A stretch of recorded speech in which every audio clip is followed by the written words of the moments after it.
Digital India Bill may be introduced in the first week of June. It aims to regulate the digital platforms. Irrelevance of IT law became the reason.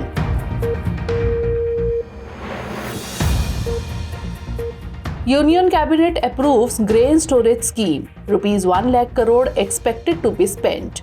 The aim is to increase the country's storage capacity.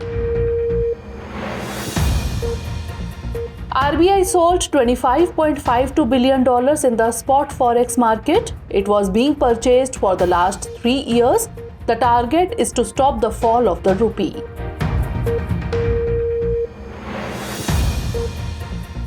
Second generation navigation satellite NVS-01 launched. Use of indigenous atomic clock in this.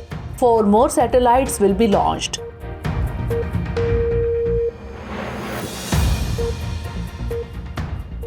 And 5th Health Index released. Kerala tops among big states. Niti Aayog publishes this index. According to media reports, the Ministry of Electronics and IT may issue a draft of the Digital India Bill in the first week of June. It aims to replace India's decades-old Information Technology Act 2000. It also aims to regulate a wide range of digital services including social media platforms. It is noteworthy that currently the Information Technology Act 2000 regulates internet entities. The reason for the revision in this is the advent of various digital platforms and new technologies. Due to this, the government has to face difficulties in implementing the rules at times, as the scope of the original act is limited. Let us tell you that the Digital India Bill covers comprehensive technology rules. This includes the Digital Personal Data Protection Bill 2022, the Indian Telecom Bill 2022, and the policy related to non-personal data governance. Apart from this, aspects like reconsideration of safe harbor provision, classification of intermediaries, bringing online crime under IPC have been included. The provision of safe harbor has been given under Section 79 of the Information Technology Act. It states that an intermediary shall not be liable for any third-party information, data or communication links available or hosted by it. At present, due to this provision, the government has to face difficulties in posting or removing some sensitive information. In such a situation, the provision of safe harbor related to harmful posts of social media companies is no longer relevant. Similarly, so far there is no provision in this act to classify India's internet platforms on the basis of their nature. Due to this, it is becoming difficult to differentiate between a social media company and an e-commerce company. By doing so, the government wants to regulate online platforms including social media sites, e-commerce entities, fact-checking portals, and AI-based platforms like ChatGPT.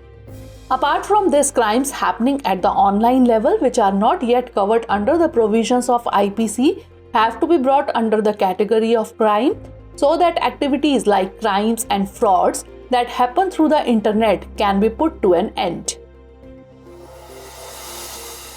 Recently, the Delhi High Court set up a 5-member panel. It has been named as the National Committee on Rare Diseases. It includes concerned physicians, policymakers, and representatives of healthcare institutions. It has been established by the court to implement the rare diseases policy and ensure efficient treatment for the patients. It may be noted that the digital portal for crowdfunding and voluntary donation was launched under the National Policy for Rare Diseases 2021. Hundreds of patients got themselves registered on this portal. Most of the registered patients were children. It was later observed that due to high cost, paucity of resources and competition, the government failed to provide treatment to them. While hearing the petition filed on this, the Delhi High Court ordered the government to provide treatment. But due to non-compliance of the order, the court constituted a committee. Significantly, a rare disease is a health condition in which very few people are affected by these diseases as compared to common diseases. The number of classified rare diseases is about 6,000 to 8,000, but the treatment is available for less than 5% of the diseases. The central government brought the National Rare Disease Policy 2021 to provide treatment and assistance to the patients suffering from this disease. Under this, 3 lists of rare diseases have been made. In this, such diseases for which one treatment is required are included under List 1. Diseases included in List 2 require long-term or lifelong treatment. On the other hand, such diseases come in List 3 for which definite treatment is available. The Union Cabinet held a meeting recently. In this meeting, the government has approved the grain storage scheme in the cooperative sector. 1 lakh crore rupees are expected to be spent on this scheme. Government aims to increase the storage capacity to 2,150 lakh tons in the next 5 years. Presently, the country's food grain storage capacity is 1,450 lakh tons. The government has plans to increase its production to 700 metric tons in the next 5 years. Various schemes of Ministries of Agriculture and Farmers Welfare, Consumer Affairs are covered under this scheme. Its purpose is to prevent wastage of food grains due to lack of storage facilities and to prevent farmers from selling their crops at throwaway prices. Along with this, employment opportunities in the villages have to be increased by reducing the dependence on imports. The Ministry of Cooperation will first implement it on a pilot basis in 10 selected districts of different states and union territories of the country. Later, it will be implemented in all states. To implement this, an inter-ministerial committee will also be formed, which will be headed by the Union Cooperative Minister. Under this scheme, 2,000-ton grain storage godown will be built in every block. Food storage facilities will be provided to farmers through primary agricultural credit societies. Farmers will also be able to take 70% loan on the grains deposited in the storage house. Significantly, about 3,100 lakh tons of food grains are produced annually in the country. But under the current capacity, only 47% of the total produce can be kept in the godowns. Recently, RBI sold net $25.52 billion. This is the first time after buying dollars for next 3 years that RBI has sold dollars.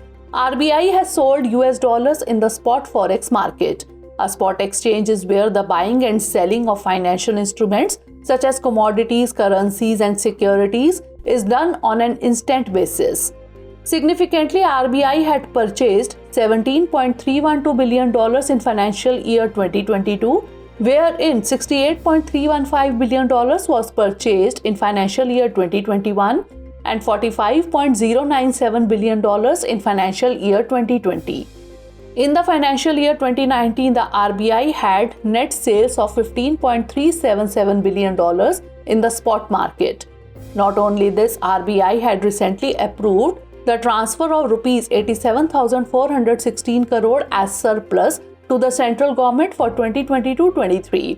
This amount was about 188% of the amount transferred last year. Experts say that the reason for the RBI dividend was due to the selling of the US dollar by the RBI in the spot forex market.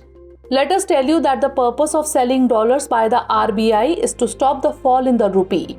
When the rupee depreciates, this measure is adopted by the RBI to stabilize the rupee by selling dollars. Apart from this, RBI also sells dollars for the purpose of earning profit. Recently, the Reserve Bank of India released its annual report. The concept of late wage payment and settlement system was introduced in the report. It has been named as bunker equivalent of digital payments. However, the central bank has not fixed any time frame for the launch of this payment system.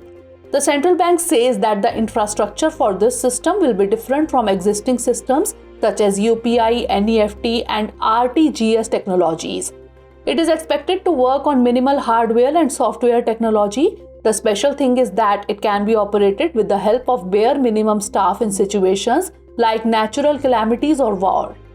According to the economic world, it will be easy to reduce the time taken for payment using this system.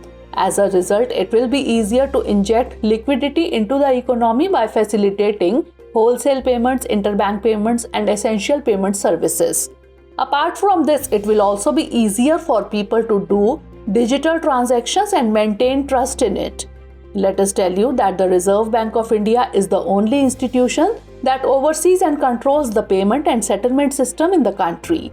The Central Board of RBI, headed by the Governor, discharges these functions. In this sequence, in the year 2005, RBI created a separate Department of Payment and Settlement Systems. Also, the government passed the Payment and Settlement Systems Act 2007. Recently, ISRO launched NVS-01 navigation satellite. It was launched from Satish Dhawan Space Center with the help of GSLV F-12. The 2,232 kg satellite has been placed in GTO, that is Geosynchronous Transfer Orbit, at an altitude of about 251 km. This satellite is the first navigation satellite in the series of second-generation navigation satellites. It has been built by ISRO's UR Rao Satellite Center in Bengaluru. In addition, this group will be completed by launching 4 NVS satellites. This flight of ISRO will be historic in the way that indigenous rubidium atomic clock has been used for the first time. This atomic clock has been manufactured by the Space Applications Center in Ahmedabad. Till now, India used imported atomic clocks. Let us tell you that at present, ISRO's regional navigation satellite system called NAVIC, that is Navigation with Indian Constellation, is in use. It was earlier known as IRNSS, that is Indian Regional Navigation Satellite System. It is providing navigation, timing and reliable positioning services in and around India. GTO, that is Geosynchronous Transfer Orbit or Geostationary Transfer Orbit, is a type of geocentric orbit. Satellites to be placed in geosynchronous or geostationary orbit are always placed in a GTO as an intermediate stage to reach their final orbit. This orbit is of elliptical structure. Recently, JME, that is Joint Child Malnutrition Estimates report was released. This report has been prepared by UNICEF in collaboration with WHO and the World Bank. According to the report, there has been a decrease in the rate of stunting of children under the age of 5 in India. However, child wasting and obesity still remain a matter of concern. The report claims that the prevalence rate of stunting globally has declined from 26.3% in 2012 to 22.3% in 2022. In South Asia, it has come down from 40.3% to 30.5%. The prevalence rate of stunting among children under 5 in India dropped from 41.6% in 2012 to 31.7% in 2022. Thus, the number of such children decreased from 52 lakh to 36 lakh. As a result, India's global share of stunting has come down from 30% to 25%. Talking about weakness or wasting, its rate in India was 18.7% in 2022, while India's share at the global level was recorded at 49%. There has been a slight increase in obesity in India. It has increased from 2.2% in 2012 to 2.8% in 2022. Thus, India's global share has increased to 8.8%. According to the report, progress towards achieving the World Health Organization's Global Nutrition Goals by 2025 and Sustainable Development Goal 2 by 2030 is still insufficient. Globally, only a third of countries are taking serious steps to halve the number of stunted children by 2030. Even fewer countries are expected to meet the 3% prevalence target for overweight by 2030. Currently, only one country out of 6 appears to be meeting the targets. The decline in stunting in India is in line with data from the National Family Health Survey 5, which estimated it at 35.5% as compared to 38% in the previous survey. Recently, a research related to Antarctic ocean currents was published. This research was published in the journal Nature Climate Change. The research has been carried out by the scientists of CSIRO, that is Commonwealth Scientific and Industrial Research Organization. Scientists claim that the melting of the Antarctic ice has reduced the global deep ocean flow by about 30% since the 1990s. This can lead to consequences such as Earth's climate patterns and sea level rise. Along with this, a reduction in the reverse circulation is also expected. According to research, the Southern Ocean is known for reverse circulation. It also affects Earth's climate, including global rainfall and warming patterns. Apart from this, it also plays a major role in determining the amount of heat and carbon dioxide in the oceans. In such a situation, scientists warn that there will be serious effects of reduction in the flow of the sea. The research claims that the melting of Antarctic ice will inhibit the formation of Antarctic bottom water as surface water becomes fresher and less dense. As a result, the movement of this water below the surface gets obstructed. Due to this, there can also be a decrease in the supply of oxygen in the deep sea. This reduction in oxygen levels will affect the marine food chain. Also, a decrease in the ocean's ability to store carbon dioxide and heat will increase global warming. Recently, a team of scientists has shared their research related to radio waves. It has been learned about FRB, that is fast radio burst, that these radio waves produce as much energy in a millisecond as the sun produces in a week. FRBs were discovered about 15 years ago when they were first recorded. According to experts, there is no concrete evidence about the exact origin of FRBs. However, it is believed that these electromagnetic waves may originate from the energy released by the dead stars. Some FRBs are observed only once, while there are others whose repetitions have been recorded. The report notes that the Faraday rotation measurement of an FRB, which is considered an indicator of its magnetic field strength, was highly variable and that it reversed direction twice. It is believed that the source of the FRB orbits a binary star system where the companion star may be a massive star or even a black hole. According to astronomers, advanced radio telescopes are needed for more information about FRBs. Many countries have made their own advanced radio telescopes. This includes America's Very Large Array and Deep Hypnotic Array 110, China's 500-meter aperture spherical radio telescope, Australia's Square Kilometer Array Pathfinder, and India's upgraded Giant Meter Wave Radio Telescope. On the other hand, if we talk about radio telescope, with its help, radio light waves are collected and by increasing their centrality, they are used for analysis. They are helpful in studying radio waves emanating from stars, galaxies, black holes, and other celestial objects.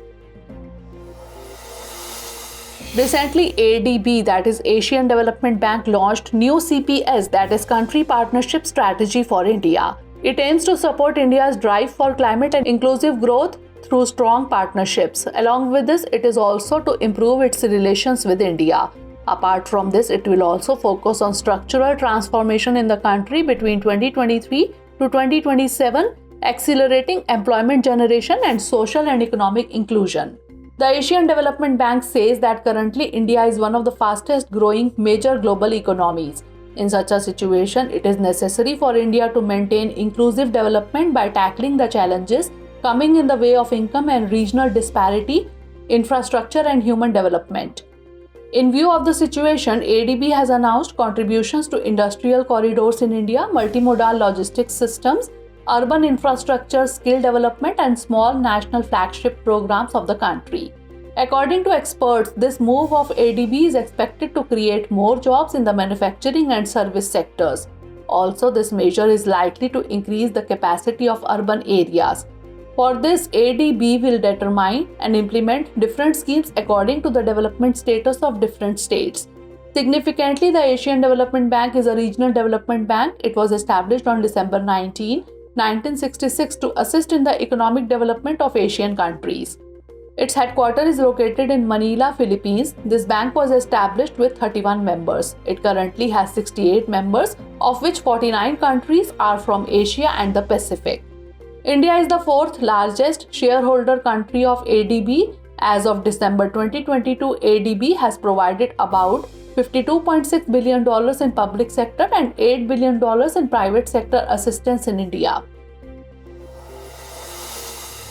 Recently, the fifth health index was released by Niti Aayog. It has been prepared in collaboration with the World Bank and the Union Ministry of Health and Family Welfare. The index has been prepared by dividing the states into three categories on the two bases, that is overall performance and incremental performance. The category of states includes large states, small states, and union territories. Where there are 19 states in large states, 8 states are included in the small ones.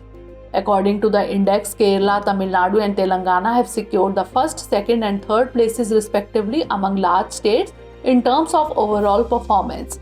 Apart from this, Uttar Pradesh has secured 18th position and Madhya Pradesh has secured 17th position, while Bihar remained at the bottom by securing 19th position in this list. Tripura topped the list among smaller states. After this, Sikkim and Goa have secured the position. Among Union territories, Lakshadweep has been recognized as the top performer, whereas Delhi has got the status of worst performer. Significantly, the index is prepared on the basis of 3 indicators. These include health outcomes, governance and infrastructure, critical inputs and processes. Health outcomes includes neonatal mortality, maternal mortality, infant mortality and sex ratio at birth. On the other hand, institutional delivery, capacity of manpower and the condition of infrastructure in hospitals are included in governance and infrastructure. Other important inputs and processes include healthcare providers and functional health facilities, birth and death registration, success rates in diagnosing tuberculosis. Let us tell you that this index was started in the year 2017. Recently, the new parliament was inaugurated by the Prime Minister. This parliament itself is in discussion because of many features. The Sengol installed in it is one of them. The golden sceptre called Sengol is installed next to the seat of the Speaker of the Lok Sabha. This sceptre is historically very special because Lord Mountbatten gave it to the first Prime Minister Jawaharlal Nehru just before India's independence. However, this tradition of giving Sengol or sceptre is the legacy of the Chola dynasty. In fact, in the Chola dynasty, there was a practice of giving sceptre at the time of transfer of kingdom from one ruler to another. According to tradition, the chief priest would give the sceptre to the new king.